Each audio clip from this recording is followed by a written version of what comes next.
दोस्तों finally LICAAO के चारों शिफ्ट के एग्जाम जो है वो संपन्न हो गए हैं और इस बार के लेवल लास्ट ईयर की तुलना में काफी डिफरेंट हमें देखने को मिले। बहुत डिटेल हम लोग स्टडी करने वाले हैं, लेकिन एक चीज पहले मैं थोड़ा डिस्क्लेमर दे दूं कि अभी एक जो है वो पर्टिकुलर सेंटर में जो कि बिहार के भागलपुर में था, कल वहां पे थोड़ा इलेक्ट्रिसिटी का थोड़ा दिक्कत हुआ था, इसके बाद एग्जाम नहीं हो पाया था। फाइनली LIC ने एक स्टेटमेंट जारी किया है कि इनका एग्जाम जो है वो रिकंडक्ट होगा। तो 7 तारीख का भी एक एग्जाम अभी इनका बचा हुआ है, ठीक है। तो हालांकि बस एक ही सेंटर में एग्जाम होगा, इसलिए हम जो आज के नंबर डिस्कस करेंगे इसका ज्यादा इंपैक्ट नहीं होने वाला है, या फिर कुछ ऐसा ज्यादा डिफरेंस होगा तो एक बार अगर ऐसा कुछ होता है तो हम लोग 7 तारीख को भी एक बार इस पे बैठ लेंगे। लेकिन ओवरऑल जो चार शिफ्ट का पेपर है वो लेवल अगर मैं लास्ट ईयर की तुलना करूं, थोड़ा सा डिफरेंट, थोड़ा सा लेवल अप हुआ है। और अटेम्प्ट्स जहां पे पहले की तुलना में हो सकता है आपके ज्यादा हुए होंगे, इस बार अटेम्प्ट जो है वो लगभग अगर मैं कहूं पहले से थोड़ा कम हो गए हैं। सारे बच्चे जो इस चैनल को पहली बार देख रहे हैं, जो इस वीडियो को पहली बार देख रहे हैं, सबसे पहले मेक श्योर करें आप लोग चैनल को सब्सक्राइब जरूर कर लीजिएगा, क्योंकि यहाँ पे ना केवल इंपॉर्टेंट सेशन होते हैं बल्कि आपको रीजनिंग के रिगार्डिंग जो LICAAO में प्री से मेंस तक का कंटेंट है, वो एडवांस लेवल का मेंस का कंटेंट भी आपको इस चैनल पे प्रॉपर मिलेगा। हमने प्री के रिगार्डिंग बहुत स्टडी करी है और मुझे बड़ी खुशी है कि कल जब बच्चे एग्जाम दे के आए हैं तो उनका जो LICAAO का एग्जाम था उसके जो अटेम्प्ट्स रहे हैं इन टर्म्स ऑफ रीजनिंग, भले पेपर का लेवल अप आया है लेकिन उन्होंने सारी चीजों को बैलेंस करके एक डिसेंट स्कोर बनाया है।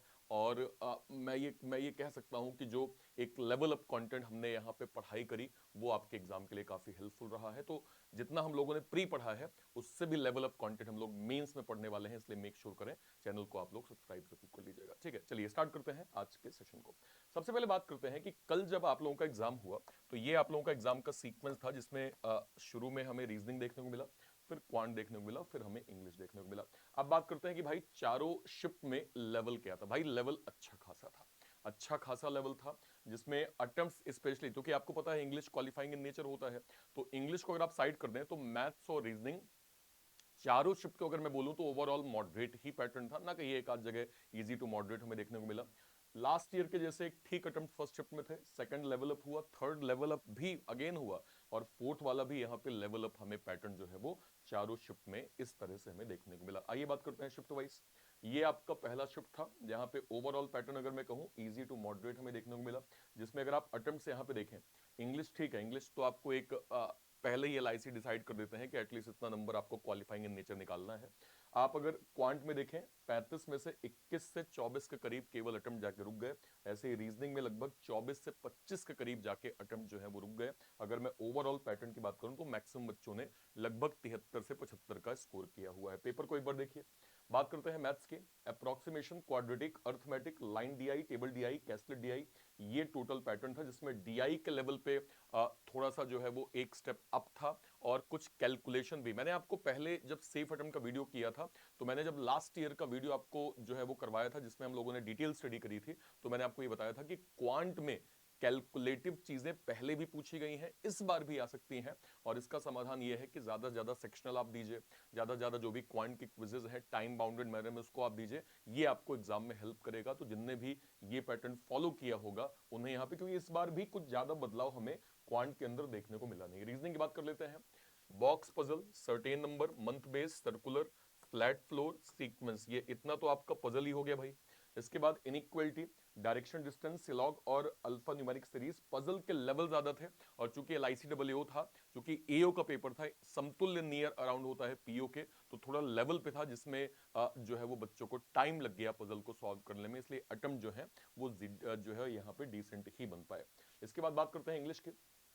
RC word swap, cloze test, match the column, error detection, phrase replacement, ये ओवरऑल पेपर आपका इंग्लिश का हो गया। सेकंड शिफ्ट पे आ जाते हैं। सेकंड शिफ्ट में देखिए रीजनिंग लगभग जो है वो 26-28 इस शिफ्ट में हुआ है। इसके बाद 19 से 22 आपका केवल क्वांट रह गया, और इंग्लिश का लगभग 21 से 23 अटेम्प्ट हुआ, जहां पे ओवरऑल अगर मैं कहूं 74-76 के करीब हमने यहाँ पे ओवरऑल पैटर्न देखा। पेपर देख लीजिए। Linear sitting 8% north facing, month based puzzle, month plus date था, फ्लोर का पजल था, यहाँ पे टेबल पजल था, टेबल मतलब टेबुलर पैटर्न जो 3 वेरिएबल वाला होता है, यहाँ पे 3 सिटी 10% दिया हुआ था। इसके बाद रैंक पजल 3 क्वेश्चन, ब्लड के 3 क्वेश्चन, सिलॉक के 3 question, inequality, coding decoding, old pattern based 1 question, number pair का 1 क्वेश्चन, मीनिंगफुल वर्ड का 1 क्वेश्चन, टोटल 35 नंबर। ठीक है, इसमें अगर आप देखें पजल में थोड़ा सा अगर मैं कहूं, ये टेबुलर वाली पजल टाइम टेकिंग थी, ठीक है।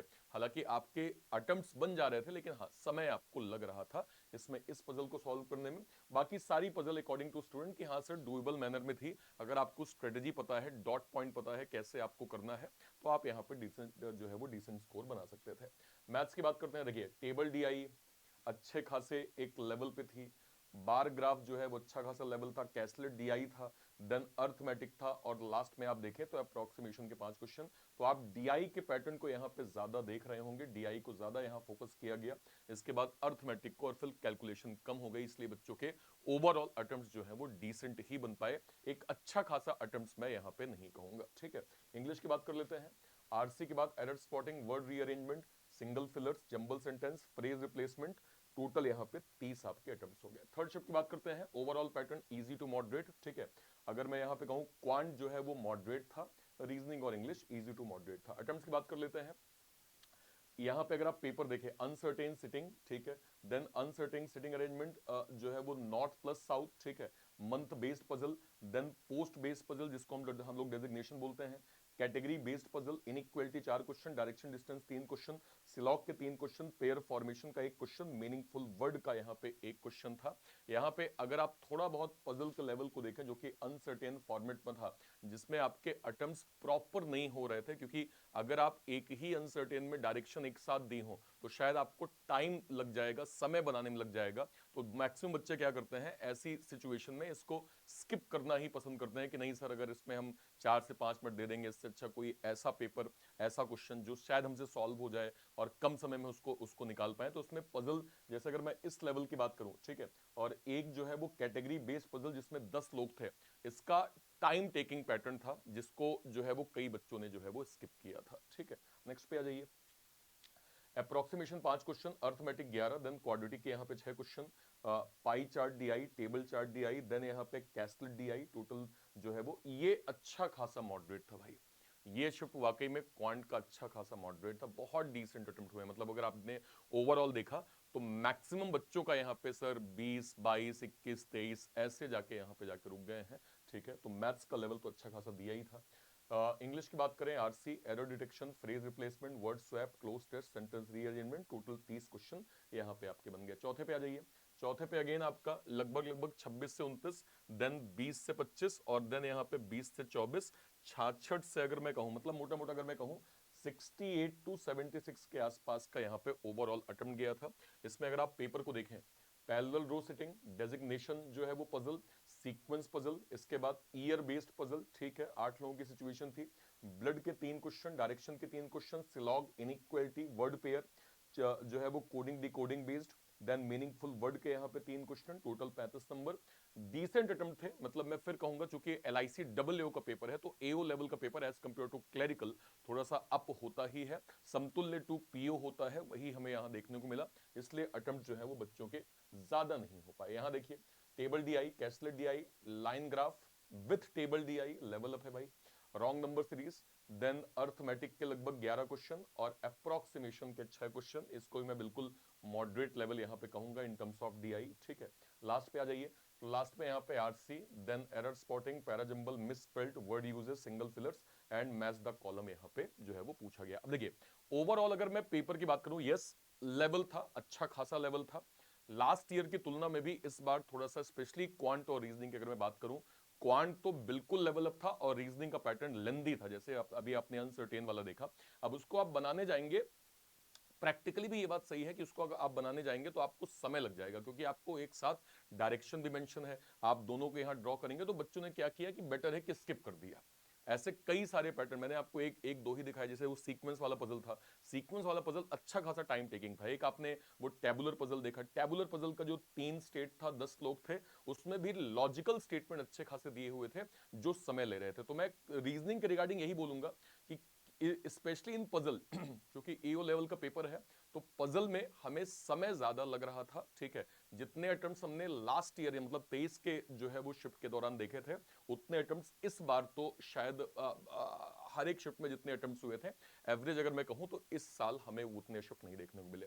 मॉडरेट पेपर बिल्कुल मैं क्वांट को कहूंगा, क्वांट में अच्छे खासे अटेम्प्ट जो है वो बच्चों के गिरे हैं, क्योंकि पैटर्न अगर मैं डीआई की बात करूं, डीआई का लेवल आपके सामने है, एक साथ दो डीआई, दो टाइप की डीआई का पैटर्न एक साथ क्वेश्चन में है। कैलकुलेशन में थोड़ा सा जो है वो टाइम टेकिंग था, और अर्थमेटिक के कई क्वेश्चन जैसे क्या कहते हैं, अगर मैं बात करूं, कल अरुण सर किस बात कर रहे थे कि एवरेज का पैटर्न था, एवरेज हालांकि सेम सेम आज भी क्या कहते हैं आईबीपीएस क्लर्क के अंदर हुआ, हालांकि इतना ज्यादा नहीं था, लेकिन कल बात की सर एवरेज में ऐसी लैंग्वेज दी थी कि लैंग्वेज पढ़े और हमें लगा कि नहीं यार इससे अच्छा कि इसको स्किप ही कर दें। तो ये तो ओवरऑल क्वांट का जो है वो पैटर्न था। अब इसके बाद हमने क्या करवाया, हमने इसके बाद जो है वो स्टूडेंट पोल करवाया, जो कि टेलीग्राम के अंदर हुआ, फिर वाईटी के अंदर हुआ, और जो हमारा व्हाट्सएप ग्रुप है उसके अंदर हुआ, और हमने एवरेज जानना चाहा कि एक बच्चों के ओवरऑल जो है वो एवरेज अटेम्प्ट क्या रहे हैं। अब देखिए, जब जब जब कभी भी हम लोग कट ऑफ की बात करते हैं ना, तो कट ऑफ कई अलग अलग फैक्टर पे बेस्ड होता है। आप पेपर दे के आ गए, डिफिकल्टी लेवल थी, केवल इससे जो है वो सबको डिसाइड नहीं होता है। एक तो ठीक है कि डिफिकल्टी लेवल एक इंपॉर्टेंट एस्पेक्ट है, लेकिन इसके साथ साथ वैकेंसी इंपॉर्टेंट है, कितने एप्लीकेंट्स ने फॉर्म भरा है, कितनों ने एग्जाम दिया है, और सबसे फाइनल चीज नॉर्मलाइजेशन की प्रोसेस क्या हो सकती है। देखिए, इस बार ओवरऑल पैटर्न जो है वो लेवल अप था, और वैकेंसी की संख्या अगर आप कहें तो कम है, तो भाई वैकेंसी कम है और कैंडिडेट्स की संख्याएं भी ज्यादा हैं, क्योंकि एलआईसी डब्ल्यू बहुत सारे बच्चों का जो है वो टारगेट होता है, सपना होता है। मैंने आपको बताया है कि आप हो सकता है एज अ स्टूडेंट इस पेपर को दे रहे होंगे, कई ऐसे स्टूडेंट हैं जो ऑलरेडी बैंक में क्लैरिकल लेवल की पोस्ट पे हैं और वो एलआईसी दे रहे होंगे, कई ऐसे स्टूडेंट हैं जो बैंक में पीओ की पोस्ट में होंगे और वो भी एलआईसी दे रहे होंगे, क्योंकि मतलब कई चीजें हैं जो एलआईसी में थोड़ा सा तो आपको बेहतर मिलता ही है, in terms of ways revision, in terms of work life balance, less customer dealing, है ना। और ओवरऑल ओवरऑल अगर मैं इस वर्ड को कहूं वर्क लाइफ बैलेंस, तो यस ये एलआईसी के अंदर जो है वो सार्थक होती है, सिद्ध होती है। देखिए, काम तो आपको करना ही है, काम आपको हर जगह करना है, ठीक है, लेकिन यहाँ पे आपको थोड़ी सी flexibility as compare to banking जो है वो मिल जाता है, इसलिए एलआईसी के अंदर कंपटीशन हमें स्पेशली डब्ल्यू में अच्छा खासा देखने को मिलता है। तो जब हम इन सारे पहलुओं को देखते हैं कि ये सारे एस्पेक्ट क्या क्या हो सकते हैं जो है वो कट ऑफ के अंदर, तो उसके बाद जो एक फाइनल नंबर आपका बन के आता है, तो ये आपका एक नंबर है, ध्यान रखिएगा। अगर जनरल कैटेगरी की हम बात करें तो कट ऑफ की रेंज 49 से 51 52 के आसपास, ईडब्ल्यूएस का नंबर 47 से 49 के आसपास, देन ओबीसी का नंबर 47 से 49 के आसपास, एसटी का नंबर 43 से 45 के आसपास, और एसटी का नंबर यहाँ पे 40 से 42 के आसपास। ये एक एवरेज मतलब जो एक नंबर है कट ऑफ का वो यहाँ पे जा सकता है। बहुत ज्यादा अगर इसको जाना होगा, वैसे मैं इतनी उम्मीद नहीं कर रहा हूँ जिस तरह से इस बार पेपर का लेवल है, ओवरऑल जो हमने पैटर्न देखा है, पर फिर भी अगर बहुत ज्यादा रेंज ये खींचेगा तो 55 एक मैक्सिमम रेंज होगी। मैं इसके आगे एक्सपेक्ट नहीं कर रहा हूं कि ये नंबर जो है वो हमें देखने को मिलेंगे, ये रेंज जो है वो आसपास आपकी हो सकती है। एक बार सारे बच्चे जिनका भी एग्जाम हुआ है, एक बार मुझे बताइएगा कि आपकी कौन सी शिफ्ट में एग्जाम था, कौन सी शिफ्ट में आपका एग्जाम था, ठीक है, और आपके टोटल अटेम्प्ट जो है वो कितने हुए हैं, आपका मैथ में स्कोर कितना है, रीजनिंग में स्कोर जो है वो कितना है, और इंग्लिश में स्कोर कितना है। एक बार वीडियो के कमेंट सेक्शन में आप लोग जरूर बताइएगा। कल से लगातार मेरे पास ये नंबर के लिए मैसेज आ रहे थे कि सर क्या एक डिसेंट नंबर हो सकता है। तो पेपर के लेवल को देखते हुए क्या कहते हैं डिफिकल्टी लेवल, फिर अगर हम वैकेंसी की बात करें, कैंडिडेट्स की बात करें, तो ओवरऑल ये एक नंबर हमें जो है वो 2025 में एलआईसी में देखने को मिल सकता है। अब देखिए, इंपॉर्टेंट चीज ये है कि आपका प्री का पेपर तो हो गया, अब मेंस में आपके पास समय काफी कम है, इस चीज को समझिए, मेंस में समय काफी कम है, और मेंस के लिए आपको अभी से पढ़ना पड़ेगा, डेडिकेटेड पढ़ना पड़ेगा। मैं आपको फिर कह दूं, एलआईसी के अंदर जो कंपटीशन है, आप बिल्कुल मत सोचिएगा कि आप इसको हल्के में ले लेंगे और ठीक है मैं अपने अकॉर्डिंग कर लूंगा, काम बन जाएगा। जितने बच्चों ने प्री दिया है उन्हें मालूम है कि असली गेम तो मेंस का है, तो मेंस में लग के मेहनत करनी पड़ेगी और बहुत हार्ड जो है वो एफर्ट जो है वो करना पड़ेगा। इसी को ध्यान में रखते हुए हमने यहाँ पे कंप्लीट लॉन्च किया है एक मेंस का लक्ष्य, मेंस का बैच, कंप्लीट टॉपिक वाइज यहाँ पे बैच होंगे। इसमें मैक्सिमम आपको जो है वो रिकॉर्डेड क्लासेस मिल जाएंगी, अभी जो है वो कुछ लाइव क्लासेस भी चल रही हैं, तो दोनों फॉर्मेट यहाँ पे मिलता है। इसका इसका जो है वो निकालने का उद्देश्य ये है कि आपको वेट नहीं करना है, आप समझिए आपके पास समय है ना 1 महीने, आप चाहते हैं कि मुझे ना सर ये टॉपिक जो है वो रीजनिंग का ना, ये जो मल्टीपल स्टेप मेंस आता है सर, ये जो टाइम कोडिंग आता है सर, ये जो कंप्यूटर एप्टीट्यूड मेंस रीजनिंग आती है, ये जो सर जो है अल्फा न्यूमेरिक मेंस आता है, ये जो रिवर्स जो है वो सिलॉग मेंस आ जाता है, ये जो मिसिंग सिलॉग मेंस आ जाता है, इनइक्वालिटी रिवर्स सिलॉग प्लस मिसिंग जो मेंस आ जाता है, इनके लिए आपको वेट नहीं करना है। हमने कंप्लीटली एक ऐसा बैच लॉन्च किया है जिसमें आपको सर मैक्सिमम हमने इसीलिए इसमें रिकॉर्डेड सेशन दिए हैं प्लस कंटेंट प्रैक्टिस दिया है कि आप ना सर अपने टाइम को यूटिलाइज करके मैक्सिमम जितनी प्रैक्टिस अभी कर सकते हैं, क्योंकि इसकी कोई बाउंडेशन नहीं होगी। अगर अभी हम शायद आपको जो है वो मैक्सिमम लाइव क्लास दे दें तो शायद आपको भी एक पर्याप्त कंटेंट प्रैक्टिस और पर्याप्त टॉपिक कवरेज न मिल पाए, क्योंकि समय की थोड़ी सी कमी है। इसी को ध्यान में रखते हुए हमने ये कंप्लीट लक्ष्य मेंस का बैच लॉन्च किया है सर। इसमें टॉपिक वाइज आपको मैथ, रीजनिंग, इंग्लिश और जीए के रिगार्डिंग जो सबसे इंपॉर्टेंट आपका डाउट होता है कि सर इंश्योरेंस अवेयरनेस हमें चाहिए, हमें जो है वो स्पेशली डेडिकेटेड जो है वो इंश्योरेंस का कंटेंट चाहिए, यहाँ पे विवेक सर डेडिकेटेड आपको इंश्योरेंस का कंटेंट देने वाले हैं जो आपकी जो है वो मेंस की प्रिपरेशन में काफी ज्यादा हेल्प करेगा। तो मैथ हो गया, जो है वो उसके बाद क्या कहते हैं रीजनिंग हो गया, फिर यहाँ पे जो है वो जीए हो गया, डेडिकेटेड आपको कंप्लीट यहाँ पे मेंस का जो है वो कंटेंट मिल जाएगा। इसको आप कहां से अवेल कर सकते हैं? या तो आप इसी वीडियो में जाइए, ठीक है, या तो आप कोई भी वीडियो देखिए। एक चीज और मैं बता दूं, और ये सब कुछ आपको मिल जाएगा कहां पे? ये सब कुछ आपको मिल जाएगा बैंक महानायक के अंदर। बैंक महानायक क्या होता है? अगले 1 साल तक जितने भी बैचेस हम लॉन्च करेंगे वो सब आपको बैंक महानायक के अंदर मिल जाएगा। 1 साल के लिए 1599, 1.5 साल के लिए 1799, 2 साल के लिए 2499, 3 साल के लिए 2999, इसके अंदर आप अवेल कर सकते हैं। अब या तो आप इसी वीडियो के डिस्क्रिप्शन बॉक्स में चले जाइए, या फिर मान लीजिए आप जैसे यहाँ पे गए रीजनिंग बाय अर्पित सर, ठीक है, आप इसके लाइव सेक्शन में जाइए। अभी अभी लेट सपोज हमने एक एग्जाम एनालिसिस किया है, ये एग्जाम एनालिसिस पे जैसे ही आप क्लिक करेंगे, क्लिक करते ही आप इसके डिस्क्रिप्शन बॉक्स में जाएंगे, आपको सारे के सारे बैचेस की यहाँ पे लिंक मिल जाएगी। यहाँ पे आप देख सकते हैं तीसरा ही लिखा है लक्ष्य मेंस चैप्टर वाइज बैच, आपने इसको क्लिक किया, आप क्लिक करके जो है वो डेडिकेटेड इस मेंस के बैच को जो है वो अवेल कर सकते हैं। ये आपके लिए एलआईसी के लिए काफी हेल्पफुल होगा, ठीक है सर। इसके अलावा अगर मैं यहाँ पे जाऊं, आप यहाँ पे बैंक महानायक क्लिक कर सकते हैं, जहां पे आपको बैंक महानायक के अंदर सब कुछ मिल जाएगा, ठीक है। इसमें हमने बकायदा यहाँ पे डेडिकेटेड दिया हुआ है कि Lakshya mains chapter wise mains for LIC special mains, है ना। इसके अलावा अगर कोई ऐसा स्टूडेंट है जो केवल रीजनिंग पढ़ना चाहता है, जो चाहता है कि सर मुझे ना केवल रीजनिंग का मेंस का कंटेंट चाहिए, मुझे केवल रीजनिंग पढ़नी है, तो जो भी जो है वो मेंस अवेल करना चाहते हैं रीजनिंग का, मेरा ये कंप्लीट रीजनिंग का नायक सब्सक्रिप्शन मिल जाएगा, जिसमें मेरे सारे बड़े batches NEET foundation, Lakshya mains, Junoon का SBI clerk pre plus mains, Udaan का IBPS clerk pre plus mains, Grameen bankers Babu का प्री प्लस मेंस, ये कंप्लीट बैचेस आपको केवल और केवल 799 में आपको मिल जाएंगे। और ये भी आप कहां से अवेल कर सकते हैं? सीधे आप यहां पे जाएंगे, ये यहाँ पे रीजनिंग नायक सब्सक्रिप्शन डिस्क्रिप्शन बॉक्स में मिल जाएगा, इसको जैसे ही आपने क्लिक किया यहाँ पे आपको ये बैच मिल जाएगा, इसको प्रॉपर आप अवेल कर सकते हैं, ठीक है भाई। ओके, चलिए बेस्ट विशेस। और कोई डाउट होता है वीडियो के कमेंट सेक्शन में अपनी बात आप जरूर रखिएगा। Till then bye bye, thank you so much, जय हिंद, थैंक यू।